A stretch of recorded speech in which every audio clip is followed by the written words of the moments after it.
আজকে দেবো লঙ্কা গাছের খাবার। তো দেখো কত সুন্দর সুন্দর ছোটো ছোটো লঙ্কা হয়েছে। আমার আরও আগে দেওয়া দরকার ছিল, কিন্তু আমি দিতে পারিনি। তোমাদের বলছি, তোমরা যখন লঙ্কা গাছে দেখো ফুল আসবে তখন কিন্তু খাবার দিও। আর আমি কিন্তু পুরো ঘরোয়াভাবে কিন্তু সার বানিয়েছি, সেটাই কিন্তু আমি দেবো। এখানে কোনো রকমের রাসায়নিক সার কিন্তু আমি ব্যবহার করব না।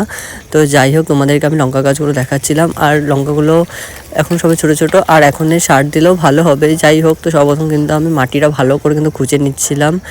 আর তোমরা কিন্তু ভালো করে মাটিটা খুঁজে নেবে, তাহলে গিয়ে গাছটা মানে বায়ু চলাচল ভালো হবে আর গাছটা গ্রো তাড়াতাড়ি হবে। যেহেতু মাটি যত হালকা থাকবে তত গাছ ভালো গ্রো হবে। আর আমি কিন্তু মাথাটা কাট করে নিয়েছিলাম, তোমরা কিন্তু মাথাটা কাট করে নেবে, তাহলে গাছটা ঝাঁকড়া হবে আর অনেক অনেক লঙ্কা হবে।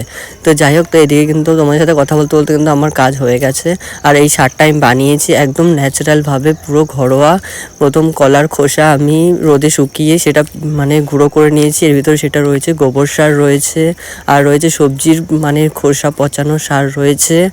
আর এখানে দিয়েছি আমি কেঁচো মাটি, যাকে বলে ভার্মি কম্পোস্ট। আর এটা কিন্তু আমি পুরোটা গাছে কিন্তু আমি এখন অ্যাপ্লাই করে দিচ্ছি। আর এটা কিন্তু খুবই ভালো একটা সার, তোমরা কিন্তু ঘরে অবশ্যই ট্রাই করো। আর যাই হোক, আমার কিন্তু এখানে সব গাছ কিন্তু বসানো হয়ে গেছে, আর লাস্টে জল দিয়ে দিলে কিন্তু কাজ হয়ে যাবে। তো চলো, আজ তবে আসি, দেখা হচ্ছে নেক্সট ভিডিওতে।